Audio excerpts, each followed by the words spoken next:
কই চললে? কোথায় আবার যাই, রাজসভায়। বটে, তা তুমি নাকি পথে পথে ঘুরে বেড়াচ্ছ, লোকজন তোমাকে তাড়া করছে, তুমি নাকি মার খেতে, হ্যাঁ? বলে সব হচ্ছেটা কি, হ্যাঁ? কে বলেছে? হ্যাঁ, মানে কে দেখেছে? পুটির মা দেখেছে। দূর, কি দেখতে, কি দেখেছে? বটে বটে, বলি কিছু একটা হয়েছে, তুমি বলছো না? আমি আসলে বুঝলে একজনকে খুঁজে বেড়াচ্ছি। খুঁজে বেড়াচ্ছ, হ্যাঁ? ও তুমি বুঝবে না গিন্নি, তুমি বুঝবে না। হয়। আজ্ঞে গুরুদেব। আমি আজকেই আবার হিমালয়ে ফিরে যাব বলে মনস্থির করেছি। সে কি গুরুদেব, আপনি তো মাত্র 7 দিন হলো এসেছেন, আর কিছুদিন না কাটিয়েই চলে যাবেন। যেতে তো আমাকে হবেই কৃষ্ণচন্দ্র, তবে মনের মধ্যে তোমরা সব সময় উজ্জ্বল ভাবে থাকবে। বেশ, আপনার যা ইচ্ছা। তবে যাবার আগে আমি তোমার সভাসদদের উদ্দেশ্যে কিছু বলতে চাই। নিশ্চয়ই গুরুদেব, এ তো আমাদের সভাসদের পরম সৌভাগ্য। আপনি বলুন বলুন। একে তোমরা বিদায়ী ভাষণ হিসেবেও ধরতে পারো, তবে আমার কথা তোমরা মনে রাখবে বলেই আশা রেখে কথাগুলো আমি বলছি। নিশ্চয় গুরুদেব, আপনার কথা শুনতে আমরা অত্যন্ত আগ্রহী। প্রথমে আমি যে কথাটা বলছি সেটা হলো, সভাসদ মানে তোমরা প্রত্যেকে নিজের কাজে ব্যস্ত। এটা অত্যন্ত আনন্দের কথা। যে যে কাজে পারদর্শী সে সেই কাজেই ব্যস্ত থাকবে, এটাই তো স্বাভাবিক।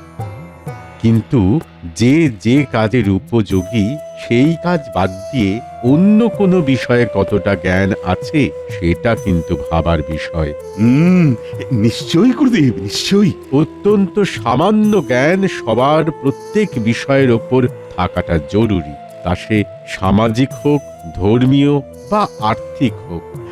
আমি চাই প্রত্যেকে গুরুদেবের উপদেশ মন দিয়ে শোনো। উনি তো চলেই যাবেন, কিন্তু এমন অমূল্য জ্ঞান তোমরা আর কারো কাছ থেকে পাবে না। আপনি বলুন বলুন গুরুদেব। মানুষের জীবনের প্রকৃত উদ্দেশ্য কি? সুস্থ থাকা এবং ভালো থাকা। ঠিক ঠিক। এখন এই মানুষের মধ্যে মহাপুরুষকে, যে নিজে কখনো রেগে যায় না, এইটাই হলো মহাপুরুষের বিশেষ গুণ। তার কথায় হয়তো অন্য লোক রেগে যেতে পারে, কিন্তু সে কোনো অবস্থাতেই রাখবে না। এই মহাপুরুষের সংখ্যা সারা পৃথিবীতে খুবই অল্প। তাহলে আমাদের সবার জন্য আপনার বিশেষ উপদেশ কি গুরুদেব? এটাই আমার উপদেশ, তোমরা কোনো অবস্থাতেই যেন কেউ রেগে না যাও। যত কঠিন পরিস্থিতি আসুক না কেন, ঠান্ডা মাথায় শান্তভাবে নিজের কাজ সমাধা করতে হবে। এটাই আমার আজকের বাণী। এখন আমি হিমালয়ে চলে যাচ্ছি। তোমরা তোমরা সকলে ভালো থেকো।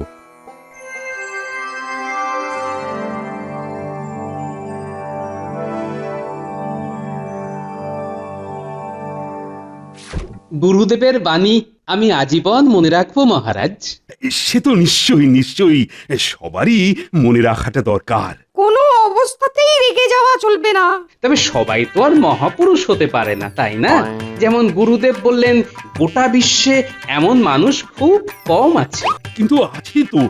গুরুদেব যখন এখানে এই কথা বললেন, তখন আমি ধরে নিচ্ছি উনি আমাদের সভাসদদের মধ্যে সেরকম একটা সম্ভাবনা দেখেছেন। আমাদের রাজ্যের অন্য লোকও হতে পারে মহারাজ। হ্যাঁ, সে সম্ভাবনাও থাকছে। তবে সবার দ্বারা হবে না। যেমন আমাদের মন্ত্রী, সে তো কথায় কথায় রেগে যায় মহারাজ। না না, কোথায় আমি রেগে যাই? আমি মোটেই রেগে যাই না। আমি বলছি আপনি রেগে যান। না না, কখনোই না। আরে মন্ত্রী মশাই, আপনি অল্পেতে রেগে যান, বিশ্বাস করুন। একদম বাজে কথা বলবে না বলছি গোপাল।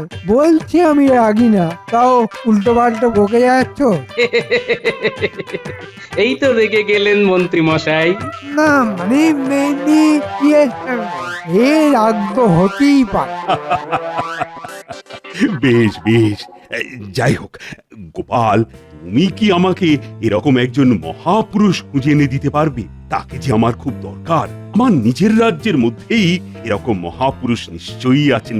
নিশ্চয়ই মহারাজ, আমি এরকম মহাপুরুষেরই সন্ধান শুরু করব। মহারাজ, এই কাজ আমি নিমেষেই করতে পারি। মন্ত্রী, তুমি যদি চাও তুমিও এরকম লোককে খুঁজতে পারো। মহারাজ, আমার খুব বেশি সময় লাগবে না। মহারাজ, মনে হচ্ছে মন্ত্রী মশাই এই লোক খুঁজে দেবার ব্যাপারে একটি প্রতিযোগিতা করতে চাইছে আমার সাথে। আমার অবশ্য তাতে বিন্দুমাত্র আপত্তি নেই।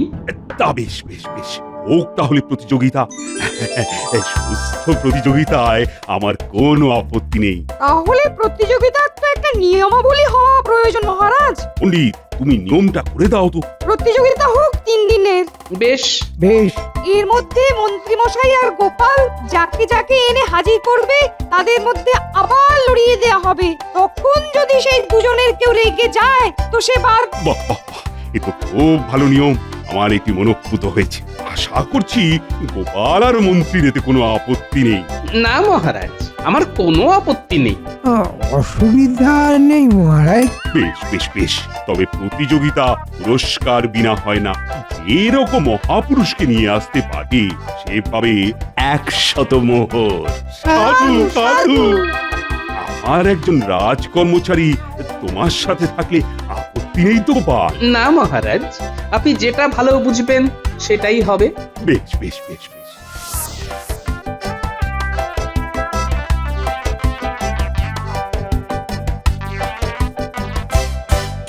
বুঝলে ভায়া, তোমার আজকের কাজ বড়ই করুণ। তুমি শুধু দেখবে লোকজনকে আমি রাগিয়ে দিচ্ছি আর লোকজন আমার উপর ক্ষেপে যাচ্ছে। তবে ক্ষেপে যদি আমাকে মারতে আসে তবে তুমি একটু সামলে নিও। হ্যাঁ, যদিও মনে হয় না অতটা কিছু হবে। তা কোন দিকে যাবেন কিছু ঠিক করেছেন? চলো ভায়া, ওই বাজারের দিকেই যাওয়া যাক। ওখানে একসাথে অনেক পেয়ে যাব, বুঝলে? তা ঠিক, চলুন তাহলে।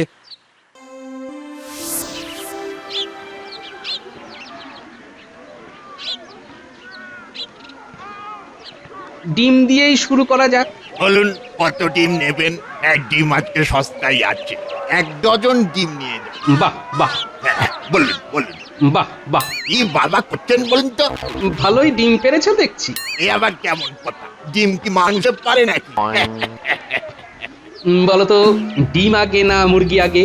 আমি তোমাকে মুরগির জন্য দাম দেব না ডিমের জন্য?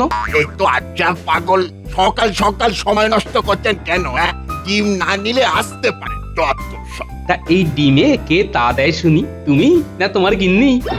পালাও হে। তবে রে, তখন থেকে উল্টো পাল্টা বাজে কথা বলে মাথা খারাপ হচ্ছে। গেল গেল আবার ডিম গেল, সর্বনাশ করে দিল।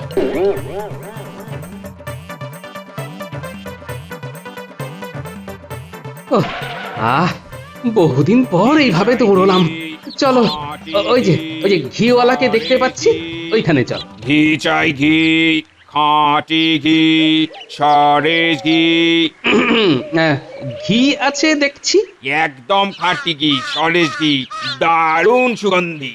তা তোমার ঝাঁকা নামাও দেখি, কেমন সরেস খাঁটি ঘি দেখি। এই দেখুন, সব ঘি এক রকমের? সবই এক মানের ঘি, একদম। না, তুমি ঠিক বলছো না গো। আমি ঠিক কথাই বলছি, সব এক মানের খাঁটি ঘি। কি করে বিশ্বাস করি বলো? কেন, ঘিয়ের রং দেখে বুঝতে পারছো না? সুগন্ধ কি পাচ্ছ না? আমি রঙও দেখছি আর গন্ধও পাচ্ছি। তাহলে আর কি নেবে কিনা বলো? তুমি আমার একটা প্রশ্নের উত্তর দাও, তাহলেই আমি ভাববো যে তোমার এই ঘি আমি বাড়িতে ভাতের সাথে খেতে পারবো কিনা। একটা প্রশ্ন, আজব ব্যাপার গো, এরকম কথা তো কোনোদিন শুনিনি। বলো। প্রশ্ন হলো, তোমার এই ঘি সোজা আঙ্গুলে ওঠে নাকি আঙ্গুল বাঁকাতে হয়? অত ভাগা বুড়ো, আমার সাথে ঠাট্টা হচ্ছে? টাক মাথায় গাঁটটা দিয়ে ঠিক করে দেবো। ভাগো ভাগো এখান থেকে। এই দেখো, তুমি তো অল্পতেই রেগে গেলে গো। চলো হে, অন্য কোথাও যাই।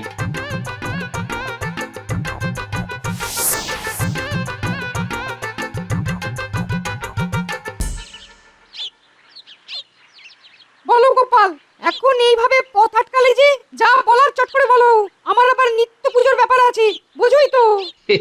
জানি জানি, ওই নিত্য পুজো করে ভালোই উপরি কামাই আছে আপনার, সব জানি।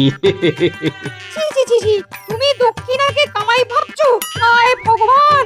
আপনি নিত্য পূজা জানেন? কি বলতে চাইছো গোপাল? আমি জানি না তো কি তুমি জানবে? ছোটবেলা থেকে বাবার হাত ধরে নিত্য পূজায় অংশগ্রহণ করতাম। ছাড়ো সেসব কথা। হ্যাঁ, ছোটবেলার কথা তো, তাই মনে হয় ভুলে গেছেন। আপনি ওই শ্যামাপদ আর তুলসীর বিয়েতে শ্রাদ্ধের মন্ত্র বলেছিলেন না? হ্যাঁ হ্যাঁ, ঠিকই বলছি। ওই বিয়ের আসরে আপনার শ্রাদ্ধের মন্ত্র বলাতে বিয়েটাই ওদের এখন ভেঙে যাওয়ার উপক্রম। ঘরে নিত্য অশান্তি। অনেকক্ষণ ধরে বাজে কথা শুনে আসছি, কোথা থেকে দুটে সব দিন খারাপ করে দিল। নেহাত পুজো করতে যাচ্ছিলাম, না হলে মার দিতাম। আপনি শুধু শুধু রেগে যাচ্ছেন পুরোহিত মশাই। আরে ওই দোকানি তো ধূপ বিক্রেতা, ওর কাছেই যাওয়া যাক, চলো। ছ্যা ছ্যা ছ্যা ছ্যা, ইস কি বিশ্রী গন্ধ গো। এই দোকানের সামনে দিয়ে হাঁটার উপায় আছে? হ্যাঁ, কেন কিসের গন্ধ?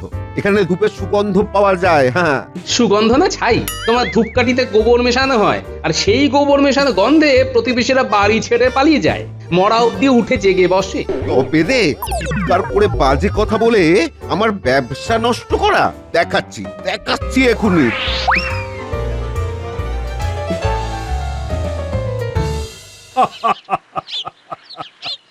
এই হলো কাণ্ড। বেশ বেশ, তোমার মুখে আমি সব শুনলাম, আর শুনে যা বুঝলাম তাতে আজকে গোপাল একাই ঘুরুক।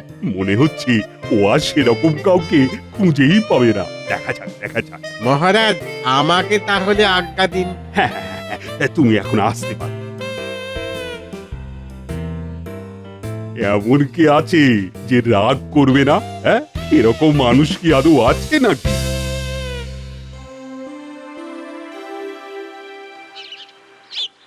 গিন্নি, আমি চলাম। বলি কই চললে? কোথায় আবার যাই? রাজসভায়। বটে, তা তুমি নাকি পথে পথে ঘুরে বেড়াচ্ছ, লোকজন তোমাকে তাড়া করছে, তুমি নাকি মার খেতে? বলি সব হচ্ছেটা কি? কে বলেছে? হ্যাঁ, মানে কে দেখেছে? পুটির মা দেখেছে। দূর, কি দেখতে, কি দেখেছে? বটে বটে, বলি কিছু একটা হয়েছে, তুমি বলছো না? আমি আসলে বুঝলে একজনকে খুঁজে বেড়াচ্ছি। খুঁজে বেড়াচ্ছ? ও তুমি বুঝবে না গিন্নি, তুমি বুঝবে না। বাবা, জোর বাঁচা বেঁচে গেছি। আরো প্রশ্ন করতে থাকলে বিপদ ছিল। গো, ওগুলো কি তাল? হ্যাঁ, তালগুলো দেখে ঠিক তালি দিতে ইচ্ছে করছে না গো। কিরকম শুকনো গোমরা মুখে রয়েছে, অনেকটা ঠিক ওই তোমার মুখের মতোই, বুঝলে? তাল নয়, সব বেতাল। কি বলছেন কি? আচ্ছা, তোমার এই তাল কি ঢিপ করে পড়ে না পড়ে গিয়ে ঢিপ করে? না, আমার গুলতিটা টিপ করলে পরে, আর বেশি কথা বললে না তাল ছুঁড়ে মারবো। কেন যে রেগে যাও? কত ভালো করে কথা বললাম গো। ওহো, সে ছিল তালওয়ালা, আর এ হলো তিলওয়ালা। তাল কত করে ভাই? তাল কোথায় দেখছো কাকু? একটু তিল। না, সে তো বুঝলাম, আমি তালই বলবো। কেন কাকু? কারণ তোরা সবসময় ওই তিলকে তাল বানাস। সামান্য দামের জিনিস মাগনায় দিবি, তা করবি না, বড় করে দাম হাঁকাবি। মানে তিলকে তাল বানাস, তাই আমি তালই বলি। এসব বাজে বাবা অন্য কোথাও করো কাকু, আমার সময় নষ্ট করো না। যাও তো যাও, যাও এখান থেকে যাও। ও, এইটুকু ছোকরা রাগ দেখো, মটমট করছে একেবারে।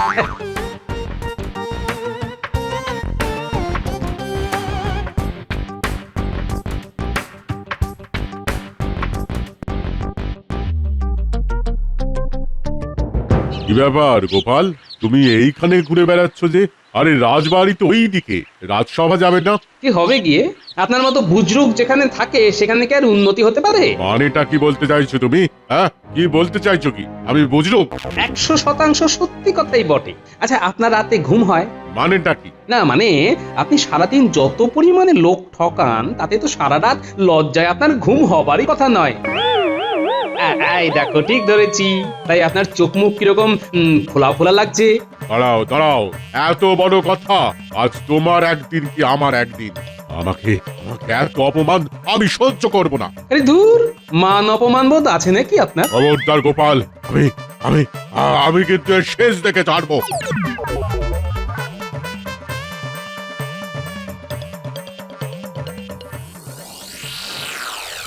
এখন মহারাজ, আমি এই দুদিনে একজনকেও খুঁজে পেলাম না যে না রেগে থাকতে পারে। এই যে রাজজ্যোতিষী, সেও রেগে গেল। এখন তুমি যেভাবে বলছো তাতে রেগে যাওয়া কি খুব স্বাভাবিক ব্যাপার নয়? বুঝেছি বুঝেছি। অর্থাৎ আমি এখনো সেই মহাপুরুষের দর্শন পাইনি মহারাজ। মন্ত্রীমশাই পেয়েছেন আশা করি। না মানে আমি দুদিন সেরকম কাউকে দেখিনি। ভেবেছিলাম তুমি একদিনেই কাউকে নিয়ে আসতে পারবে, কিন্তু তা তো হলো না। এখন আমাকেই আসরে নামতে হচ্ছে।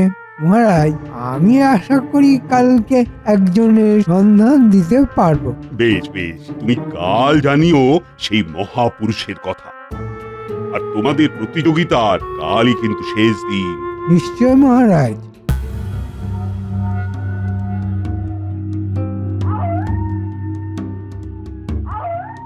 ভোলা, দরজা খোলো। কে কে এত রাতে? ভোলা, আমি মন্ত্রী, দরজা খোলো, কথা আছে। মন্ত্রী মশাই এত রাতে? সব কুশল তো? শোনো ভোলা, বিশেষ কারণে তোমার কাছে আসা।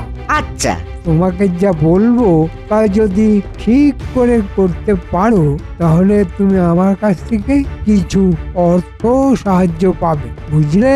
কিন্তু কি করতে হবে? কাল তুমি সারাদিন কোথায় থাকবে? আমি ময়রা, আর কোথায় বা থাকবো? তুমি সারাদিন দোকানেই থাকবে। তোমার কাজ একটাই, তোমার সাথে কাল যা খুশি হোক তুমি কোনো অবস্থাতেই রেগে যাবে না। এ আবার কেমন ধারা কাজ মন্ত্রী মশাই? হ্যাঁ, এটাই কাজ। মনে থাকে যেন রেগে যাওয়া চলবে না। সবার সাথে ভালোভাবে কথা বলবে, যে যাই বলুক তুমি রেগে যাবে না, ঠিক আছে? এ আর এমন কি কঠিন কাজ? বেশ বেশ, ওই কাল আমি কিছুতেই রাগ করবো না। হুম।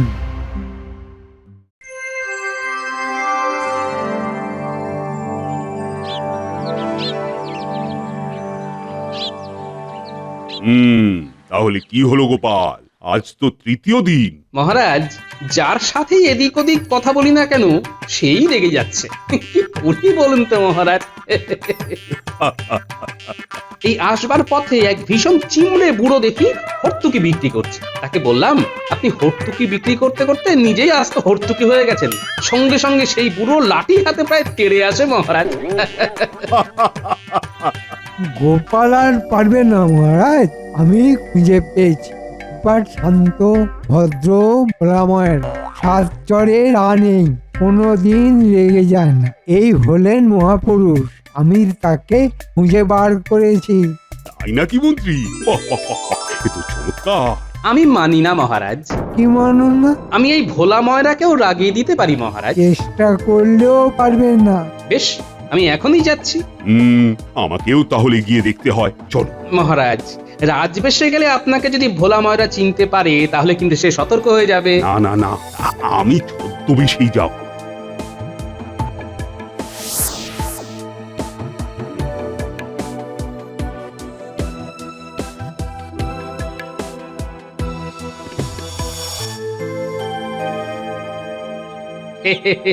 কেমন আছো মহাপুরুষ ভোলা? মিষ্টি খাবেন তো? একটা কাজ করো, তুমি আমাকে 10টা রসগোল্লা দাও।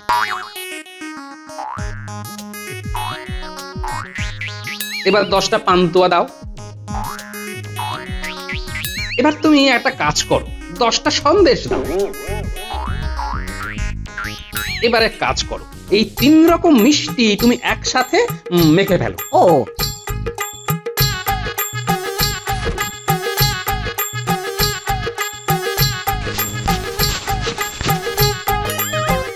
এবারে এই মাখা দিয়ে তুমি 30খানা মিষ্টি বানাও। বেশ।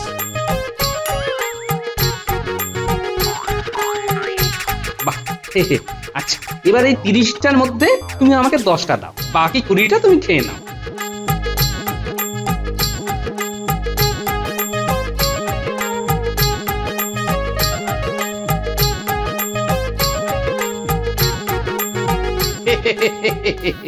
এবার তুমি বলো, তুমি কত টাকার মিষ্টি খেলে?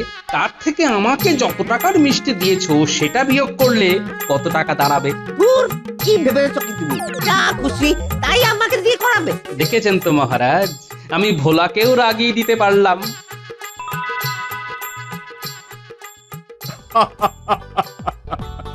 সবাই রেগে যাচ্ছে, শুধু একজন একেবারেই রাখছে না, আর সে হলো আমাদের গোপাল। আমি লক্ষ্য করে দেখেছি যে গোপালের কোনো রাগ নেই, সে অন্যকে রাগাচ্ছে কিন্তু নিজে একেবারেই রাখছে না। তাই গোপালই হলো সেই মহাপুরুষ। না না না না, আমার আর অন্য কোথাও খোঁজবার দরকার নেই, গোপালই পুরস্কার পাচ্ছে। সাধু সাধু। সে কি করে হয় মহারাজ? গোপালের রাগ নেই? আমি তো এক্ষুনি গোপালকে রাগিয়ে দিতে পারি। তাই নাকি? তোমার সাথে কথা বলা বৃথা। তুমি হচ্ছ টেকো গোপাল। হে মন্ত্রী মশাই, এ তো আমার পরম সৌভাগ্য। কষ্ট করে চুলের যত্ন নিতে হয় না। তোমার কত বড় ভুঁড়ি, আমার তাই দেখে হাসি পায়। সেও তো খুব ভালো কথা মন্ত্রী মশাই। আমার বাড়িতে আমার গিন্নি খাওয়ায়, আপনাকে খাওয়ায় না। আপনার তো পাটকাঠির মতো চেহারা, এত টাকা পয়সা রোজগার করছেন তবুও খাচ্ছেন না। আড়ালে তো সবাই আপনাকে ওই সুক্ত বলেই ডাকে। আমার তাই দেখে হাসি পায়। আমি খাবো আর ভালো থাকবো। আপনার মনে অনেক দুঃখ, সেই জন্য শুকিয়ে একেবারে কাঠ হয়ে গেছেন মন্ত্রী মশাই। কি উল্টো পাল্টা বলছো? আমার মনে দুঃখ? আমি শুকিয়ে কাঠ হয়ে গেছি? এত বড় আস্পর্ধা তোমার?